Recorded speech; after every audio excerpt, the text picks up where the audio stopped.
हाँ जी। तो आज हम एक्सरसाइज शुरू कर रहे हैं 1.2 एनसीईआरटी। इस 1.2 एनसीईआरटी के अंदर एक थ्योरम की स्टेटमेंट यूज होती है, प्रूफ इसका नहीं है। तो स्टेटमेंट आपको समझा देते हैं। क्या कह रहा है लेट कर लेते P be a prime number. P कोई एक प्राइम नंबर है और if P divides a square, यहां पर ए के बारे में बता दो। A where a is any positive number, where a is a positive number. ठीक है। अब मान लेते p एक प्राइम नंबर है और a एक पॉजिटिव नंबर है, स्मॉल एक पॉजिटिव नंबर है।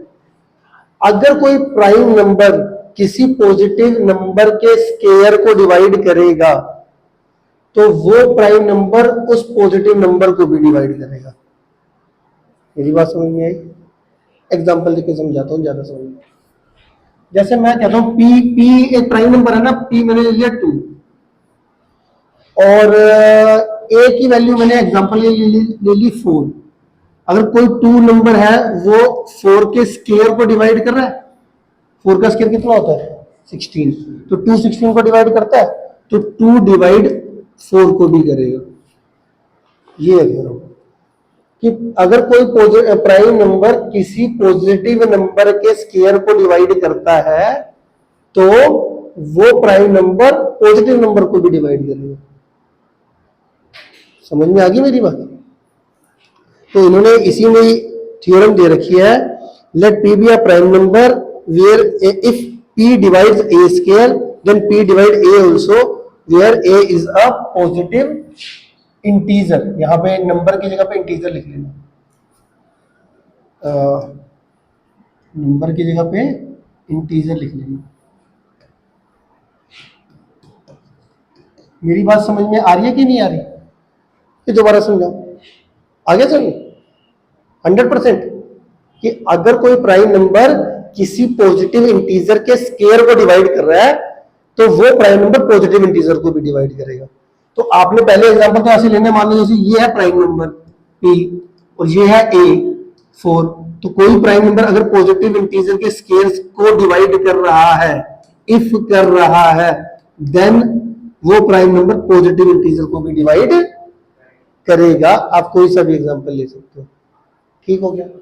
तो इसका ये एग्जांपल है, तो मैंने एग्जांपल दे दिया यहां पर, if 2 divide 4 square then 2 divide 4 also. यहां पे 2 क्या डिनोट कर रहा है? p, और 4 क्या डिवाइड कर रहा है? 4 क्या डिनोट कर रहा है? a। समझ में मेरी बात आ गई कि नहीं आ गई?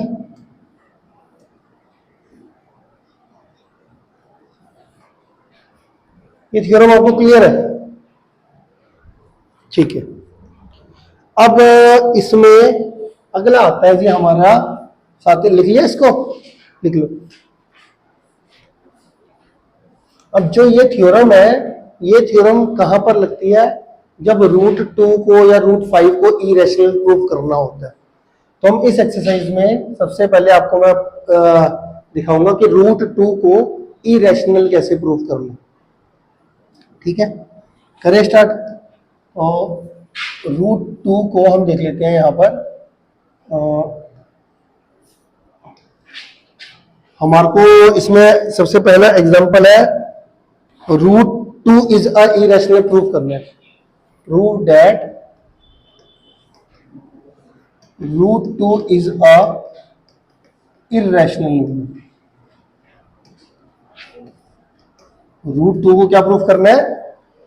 Irrational number. तुम्हारे को जैसा मैंने बेसिक्स में बताया था रियल नंबर के, रूट के अंदर जो नंबर होता है अगर वो परफेक्ट स्केयर ना हो, तो परफेक्ट स्केयर तो नहीं, 2 एक परफेक्ट स्केयर नंबर नहीं है।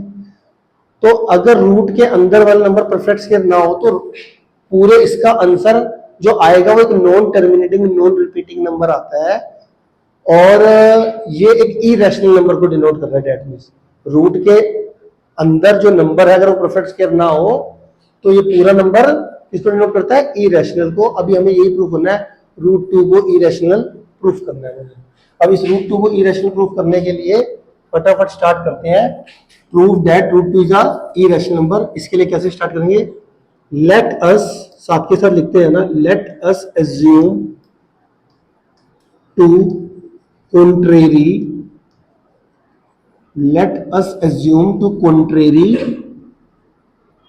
that root 2 is a rational number. root 2 is a rational number. इसमें मैं क्या कह रहा हूं, रूट 2 को मुझे इरेशनल प्रूफ करना है, बट मैं रूट 2 को इस कॉन्ट्रेरी का मतलब अपोजिट मान के चल रहा हूं। मैं मान लेता हूं चलो रूट 2 इरेशनल प्रूफ करना है, मैं मान लेता हूं रूट 2 रैशनल है। Let us assume to contrary that root 2 is a rational number. Proof तो इरेशनल करना था, बट मैं मान रहा हूं, उल्टा मान के चलते हैं कि ये एक रैशनल नंबर है। ठीक है, अगर ये रैशनल नंबर है तो ये p बाई क्यू की फॉर्म में होगा भी, अगर क्योंकि रूट 2 कोई, और यहां पे where p and q, where p and q are integers and coprime, integers and coprime. Integers तो समय समझ में आते ही है, और यहां पर q नॉट इक्वल टू 0 भी। p एंड q क्या है हमारा? इंटीजर्स, एंड ये आपस में को-प्राइम भी है। को-प्राइम क्या होता है आपको पता ही है? दो नंबर आपस में को-प्राइम कब होते हैं? नहीं पता? दो नंबर आपस, हाँ जी बच्चे, एकदम सही बात है। दो नंबर आपस में को-प्राइम तब होते हैं जब उनका एक ही फैक्टर होता है, उन दोनों को डिवाइड करने वाला नंबर सिर्फ 1 होता है, सिर्फ 1। मतलब ऐसा भी बोला जाता है कि एचसीएफ उन दोनों नंबरों का अगर 1 आए तो वो को-प्राइम नंबर है। एग्जाम्पल के तौर पे अगर मैं आपसे एग्जाम्पल मांगू कि भैया दो नंबर को-प्राइम के एग्जाम्पल दे दो, तो आप क्या दोगे? 2 और 3। 2 और 3 को डिवाइड करने वाला नंबर कौन सा है? जो 2 को भी डिवाइड करता है 3 को भी। एक ही नंबर होना चाहिए और वो 1 होना चाहिए। 5 और 6, 5 और 6 को प्राइम होंगे, होंगे, क्योंकि 5 और 6 को डिवाइड करने वाला मैक्सिमम नंबर क्या है? 1। सोच लो, आराम से सोच के बताओ। 7 और 8 को प्राइम है बेटा? है? चलो 6 और 8 को प्राइम है। क्यों? क्योंकि 1 नहीं आएगा, क्या आएगा?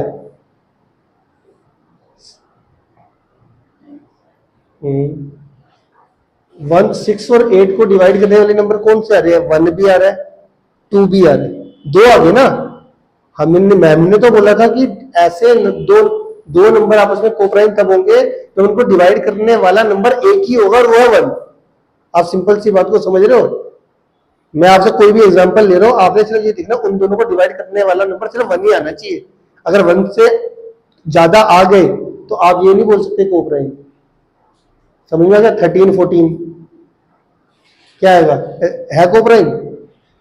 ध्यान से सोचो, इन दोनों को डिवाइड करने वाला नंबर 1 ही है, और तो कोई है नहीं। 2 भी नहीं है, 2 से भी नहीं होता, 3 से भी नहीं होता, 4 से। 13, 14 दोनों को डिवाइड करने वाला नंबर, दोनों को डिवाइड करने वाला नंबर। ठीक है, क्लियर है? तो कोप्राइम का मतलब आपको समझ में आ गया।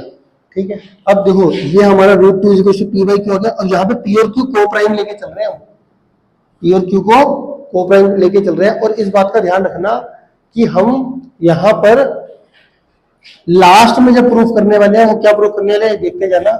फिलहाल के लिए क्रॉस मल्टीप्लाई करते हैं। यहाँ पर मैं इसको इससे मल्टीप्लाई, इसको इस रूट 2 को रूट 2 अपॉन 1 लिख लिया, तो ये पी की वैल्यू कितनी आएगी? ध्यान से देखते रहो, रूट 2 की लिखना मत, सामने देखते रहना। पी को 1 से मल्टीप्लाई करके पी, रूट 2 को क्यू से मल्टीप्लाई करके रूट 2 की। सामने देखो, स्केलिंग बोथ साइड करा, अगर स्केलिंग बोथ साइड करेंगे तो पी को पी का स्केयर हो जाएगा, यहाँ पे रूट 2 का स्केयर 2 हो जाएगा, क्यू का क्यू स्केयर आ जाएगा। ठीक है, मैं क्रॉस मल्टीप्लाई करके स्केलिंग बोथ साइड कर दी मैंने। ठीक है, अब देखो ये जो पी स्केयर है, पी और क्यू अगर आप ध्यान से देखो तो क्या थे? ये इंटीजर्स। अगर अब ये जो कोई भी इंटीजर का स्केयर है, ये कितना? 2 का मल्टीपल है ना, तो इसका मतलब है ये पी स्केयर 2 से डिविजिबल होगा। या 2 डिवाइड करेगा भी, इसको साफ साफ कहीं कह सकते हैं देयरफॉर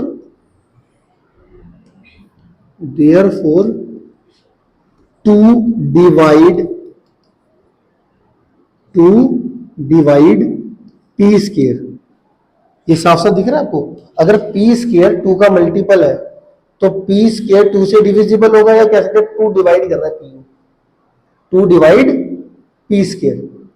अगर 2 डिवाइड पी स्केयर कर रहा है तो जो मैंने आपको सबसे पहली थ्योरम बताई थी, तो उसके according 2 divide p also, 2 divide p also by a theorem. क्या मेरी बात समझ में आई? इतनी बात समझ में आई आपको? दोबारा सुन लो, मैंने √2 को इरेशनल प्रूफ करना था, मैंने √2 को रैशनल माना, p बाई क्यू माना, और यहाँ पे बता दिया p और q इंटीजर्स है एंड को प्राइम है।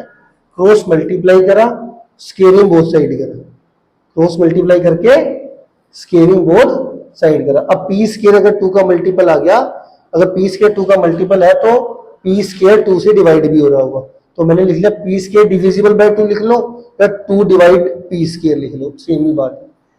अगर अब क्योंकि p स्केयर 2 का मल्टीपल है तो जो 2 है वो p स्केयर को डिवाइड कर रहा होगा, अगर 2 p स्केयर को डिवाइड कर रहा होगा तो जो हमने थ्योरम पढ़ी थी वो क्या पढ़ी थी, तुम्हें याद है? कि भैया अगर कोई प्राइम नंबर किसी पॉजिटिव इंटीजर के स्केयर को डिवाइड करता है तो वो प्राइम नंबर पॉजिटिव इंटीजर को भी डिवाइड करेगा, है ना? तो अगर ये देखो प्राइम नंबर है और ये p कोई पॉजिटिव इंटीजर है, तो अगर कोई प्राइम नंबर पॉजिटिव इंटीजर के स्केयर को डिवाइड कर रहा है तो वो प्राइम नंबर पॉजिटिव इंटीजर को भी डिवाइड करेगा। ये मैंने इस थ्योरम से लगा दिया, अप्लाई कर दिया। अगर 2 डिवाइड p ऑल्सो, अब कुछ देखो, अगर 2 डिवाइड p कर रहा है, मतलब p डिविजिबल बाय 2 है, तो इसका मतलब p को 2 से डिवाइड करके आंसर कोई इंटीजर ही आ रहा होगा। जैसे मैं कहता हूँ कि 4 2 से डिविजिबल है, तो 4 को 2 से डिवाइड करके क्या आता है आंसर? 2 आता है, कोई इंटीजर आता है। तो कोई भी नंबर अगर किसी नंबर से डिविजिबल है तो उसका आंसर क्या आता है? एक इंटीजर आता है ना। मैं कहता हूँ 6 2 से डिविजिबल है, तो 6 को 2 से डिवाइड करके आंसर कितना आता है? 3। 3 क्या है? एक इंटीजर है। तो इसी तरीके से मैं अगर मैंने ये प्रूव कर दिया कि 2 p इज डिविजिबल बाय 2, तो देयरफॉर p को 2 से डिवाइड करके कोई इंटीजर ही आना चाहिए। वो इंटीजर मुझे नहीं पता, मैंने लेट कर लिया c है, where c is any integer. ठीक हो गया? इसको क्रॉस मल्टीप्लाई कर लो, p की वैल्यू कितनी आ जाएगी? 2c आ जाएगी। p की वैल्यू कितनी आ जाएगी? 2c। इस p की वैल्यू 2c को आपने कहाँ पे पुट करना है? इक्वेशन 1 में। ये इक्वेशन 1 कौन सी है? क्रॉस मल्टीप्लाई करके स्केयरिंग बोथ साइड करके जो इक्वेशन आई थी ना, इसमें पुट करनी है p की वैल्यू 2c। तो p की वैल्यू मैं 2c अगर इसके अंदर पुट करूं तो कितना आ जाएगा? p की वैल्यू 2c यहाँ पे मैं पुट कर रहा हूँ, तो ये 2q स्केयर का 2q स्केयर,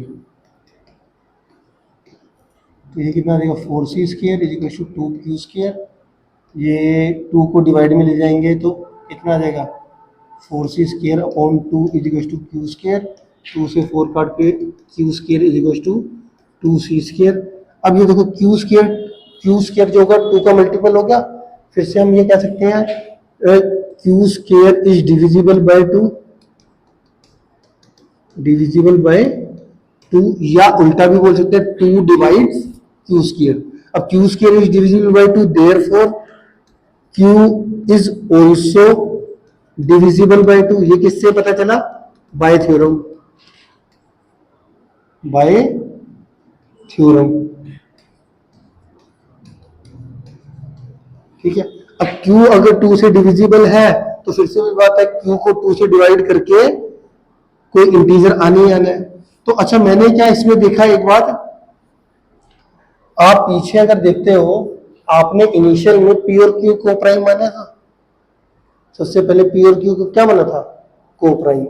अब तुमने यहाँ पे दिखाया 2 डिवाइड किया, मतलब p 2 से डिविजिबल है, और यहाँ पे आगे दिखा दिया q, आगे हमने दिखा दिया जो q है वो भी 2 से डिविजिबल है, p भी 2 से डिविजिबल है और q भी 2 से डिविजिबल है। तो इसका मतलब हो गया p और q दोनों 2 से डिविजिबल हो गए, बट इनिशियली हमने माना था p और q तो को प्राइम थे। p एंड q को प्राइम का मतलब हो गया कि p और q को डिवाइड करने वाला नंबर तो 1 था, बट मैंने अभी आपको कैलकुलेशन में दिखा दिया P और Q दोनों ही 2 से डिविजिबल है, तो इसका मतलब क्या हुआ कि उनके बीच में P और Q has one common factor other than 1, therefore P and Q has one more P and Q has common factor other than one which is 2,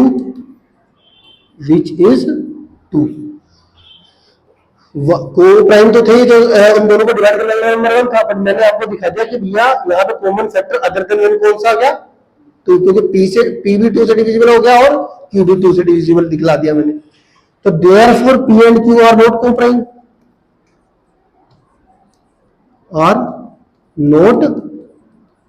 co-prime, अब ये आ गया हमारी कॉन्ट्राडिक्शन क्या है, इनिशियल लेवल पे मैंने क्या प्रूफ करना था, दोबारा से मैं समअप करता हूँ सारी चीजें। हमें हमें क्या करना था, √2 को एक इरेशनल प्रूफ करना था। मैंने क्या करा था, सबसे पहली लाइन जो लिखी थी, √2 को रैशनल मानना था। सबसे पहले √2 क्या माना था मैंने, ये √2 को इरेशनल प्रूफ करना, तो मैंने सबसे पहले √2 को रैशनल माना। √2 को रैशनल मान के मैंने आपको बोला P/Q है, where P and Q are integers and coprime लेके चला था मैं, और लास्ट में इतना सारा प्रोसीजर करने के बाद मैंने लास्ट में दिखा दिया वो को-प्राइम नहीं है। को-प्राइम लेके चले थे बट लास्ट में वो क्या आ गया, P और Q नॉट को-प्राइम आ गए। अब ये क्यों हो रहा है ऐसा, ये कॉन्ट्राडिक्शन क्यों आ गई कि इनिशियल में आप को-प्राइम लेके चले और लास्ट में को-प्राइम नहीं आया। ये इसलिए हुआ है क्योंकि हमने माना गलत था। हमारी जो इनिशियल अजम्पशन थी, अजम्पशन क्या मानी थी मैंने, √2 एक रैशनल नंबर मान के चला था, ये गलत मान लिया, इसीलिए मैंने इनिशियल को-प्राइम लेके चला और लास्ट में को-प्राइम नहीं आया। गलत मानोगे तो गलत ही रिजल्ट आएगा, ठीक है, मतलब कॉन्ट्राडिक्शन है ये। इसका मतलब हमने माना गलत था। लास्ट में हम क्या लिखेंगे इसको, P and Q are not co-prime. This contradiction, ये contradiction क्यों आ रही है, This contradiction is arisen, ये contradiction क्यों आई, co-prime लेके चले थे, co-prime नहीं आ रहा, ये contradiction, this contradiction is arisen because of our wrong assumption, because of wrong assumption। assumption क्या मानी थी कि √2 एक रैशनल नंबर है, √2 एक रैशनल नंबर है, ये अजम्पशन गलत मानी थी, इसी वजह से को-प्राइम हमारी क्या आ रही है, कॉन्ट्राडिक्शन आ रही है। कॉन्ट्राडिक्शन का मतलब √2 को मैं रैशनल नंबर लेके चला था और वहां से हमारा को-प्राइम लेके चला था, आ रहा मेरा नो को-प्राइम, गड़बड़ हो गई ना, को-प्राइम लेके चला तो को-प्राइम ही आना चाहिए था लास्ट में, बट नो को-प्राइम आ रहा है। ये किस लिए आ रहा है कि हमने गलत माना था, because of our wrong assumption, therefore last में लिखेंगे therefore √2 is a irrational number।